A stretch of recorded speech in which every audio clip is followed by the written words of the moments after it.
নমস্কার, আমি সায়ক ব্যানার্জি। তোমাদের সকলকে আমার এই চ্যানেল আর্ট অ্যান্ড ক্রাফটস দৃশ্যে স্বাগত জানাই। আশা করি তোমরা সকলেই খুব ভালো আছো। আমার চ্যানেলে তোমরা যদি নতুন হয়ে থাকো তবে অবশ্যই রিকোয়েস্ট করব আমার চ্যানেলটিকে সাবস্ক্রাইব করো, ভিডিওটিকে লাইক, শেয়ার এবং কমেন্ট করো। ইতিমধ্যে থাম্বনেল দেখে তোমরা নিশ্চয়ই আন্দাজ করতে পেরেছো যে আজকের ভিডিওর টপিক কী। আজ আমি তোমাদের শেখাবো কিভাবে একটি সিনারির বেসিক জিনিসগুলো খুব সহজে আঁকতে পারা যায়। আশা করি আজকের এই ভিডিওটা তোমাদের কাছে খুবই উপকারী হবে।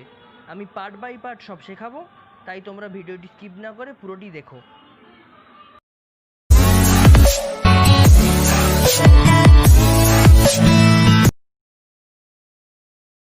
একটা সিনারির মেন জিনিস বলতে যেগুলো বোঝা যায় সেগুলো হচ্ছে ঘর, বাড়ি, গাছপালা, ঘাস, মানুষ ইত্যাদি ইত্যাদি। এগুলো একটা সিনারির মেন। তো আমি প্রথমে ঘর দিয়ে শুরু করছি। ঘর আমি a letter R L letter দিয়ে আঁকবো। দেখো কিভাবে আঁকা হচ্ছে। এরপর ঘরের পিছন দিকে যে কলা গাছটি আঁকবো সেটা আঁকার জন্য আমি ডি লেটার ইউজ করব। কলা গাছটি ডি লেটারটি ইউজ করার সাথে সাথে ভি লেটারটিও কিছু কিছু জায়গায় ইউজ করব, সেটা তোমরা ভিডিওতে দেখতে পাবে। এছাড়া আমি এরপর যে বট গাছটি আঁকবো সেখানে আমি এম লেটার এবং গাছের পাতা আঁকার জন্য সি লেটার ইউজ করব। এম লেটার মূলত বট গাছের গুঁড়ি আঁকার জন্য, তোমরা ভিডিওতে দেখতে পাবে সেটি। এরপর ঘরের পিছন দিকে ঘাস আঁকবো আমরা, সেটাও তোমরা ভিডিওতে দেখতে পাবে। ভিডিওটি তুলনামূলক ফাস্ট করা হয়েছে, কেননা ভিডিওটি স্লো হলে তোমরা অনেকক্ষণ সময় লেগে যেত ভিডিওটিতে, ফলে তোমরা কেউই ভিডিওটি দেখতে না। প্রায় 1 ঘন্টার উপর ভিডিওটি হয়ে যেত, ফলে ভিডিওটিকে ফাস্ট করা হয়েছে, ভিডিওটি স্পিড বাড়িয়ে দিয়ে। তোমরা দেখো কিভাবে আঁকা হচ্ছে। ঘাসের পিছন দিকে যে গাছগুলো আঁকা হবে সেটা ওই বড় বট গাছটির প্রসেস অনুযায়ী একই রকমভাবে আঁকা হবে। ঘরের সামনে যে রাস্তাটি আঁকা হয়েছিল সেটা এস লেটারটি ইউজ করে আমরা এঁকেছি, সেটা তোমরা দেখতে পাচ্ছ অবশ্যই। এরপর মানুষ আঁকার জন্য মানুষের যে মাথার খোঁপাটা আছে সেটার জন্য আমি ইউজ করছি ও লেটার। প্রথমে একটা বড় ও লেটার এঁকেছিলাম, তারপর একটা ছোট ও লেটার, এভাবে আঁকা শুরু করেছিলাম। এরপর পিঠটা আঁকার জন্য ভালো করে দেখো ইউ লেটারটি ইউজ করছি। ইউ লেটারটিকে একটু বাঁকিয়ে একটু খুলে এঁকেছি, দেখো ধীরে ধীরে আঁকা হচ্ছে। মানুষের পাটি আঁকার জন্য আমি ইউজ করবো এস লেটারটি।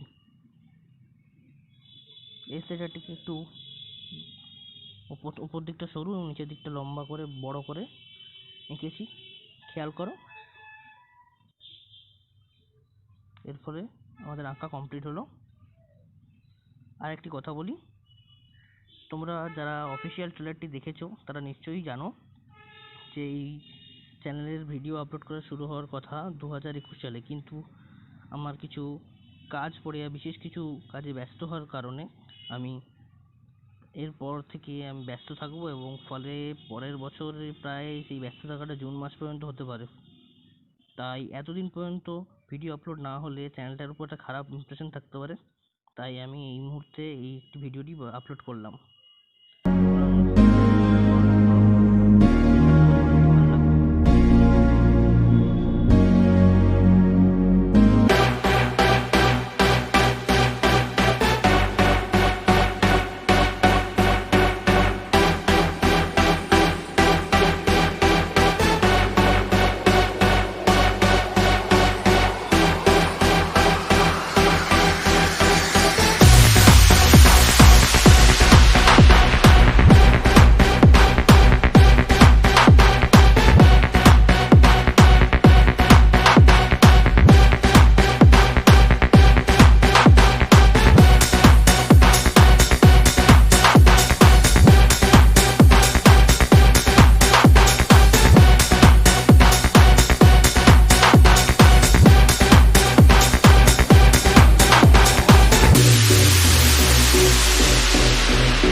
আঁকাটি শেষ হলো, তোমরা দেখতে পাচ্ছ। এরপর আমরা রং করব। রঙের ক্ষেত্রে প্রথমে বলি যে আকাশ থেকে সবসময় রং করা শুরু করবে যে কোনো একটা সিনারির ক্ষেত্রে, একদম তারপর নিচ পর্যন্ত যাবে। আকাশ শেষ হলে প্রথমে আকাশ দিয়ে শুরু করতে হয়, ফলে আমিও আকাশ দিয়ে শুরু করছি। এবং রং করার সময় সবসময় একই দিকে রং করতে টানবে, মানে একবার ডান দিকে, একবার বাম দিকে, একবার উপর থেকে নিচে রং করবে, দেখতে খারাপ লাগে। একদম উপর থেকে আকাশ যখন রং করবে, উপর থেকে ডিপ করতে করতে করতে করতে নিচের দিকে হালকা করবে। দেখো আমি ভিডিওতে সেরকমভাবে দেখাচ্ছি, এটাই নিয়ম। আর আঁকায় কালোর ব্যবহার সবার শেষে করবে, না হলে আঁকাটি কেটে যেতে পারে। এই কতগুলি নিয়ম ফলো করলে আশা করি তোমাদের আঁকা ভালো হবে। ভিডিওটিতে দেখো এবং প্রয়োজন পড়লে তোমরা ভিডিওটি স্লো করে দেখতে পারো, ফলে তোমাদের সুবিধা হবে।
আজ আমি দেখালাম কিভাবে একটি সিনারির বেসিক জিনিসগুলো আমরা খুব সহজেই আঁকতে পারি।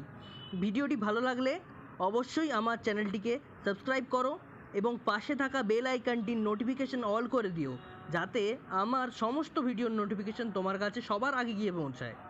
ভিডিওটিকে লাইক করো, এছাড়া ভিডিওটিকে তোমার বন্ধুদের সাথে প্রচুর পরিমাণে শেয়ার করো, যাতে তারাও এই ধরনের আঁকার কিছু টিপস এবং টেকনিক সম্বন্ধে জানতে পারে। আর সবশেষে বলবো, ভিডিওটি কেমন লাগলো তা কমেন্ট করে অবশ্যই জানিও। ভালো লাগলেও জানিও আর না ভালো লাগলেও জানিও। আজকের ভিডিও এই অবধি, আবার দেখা হচ্ছে পরে।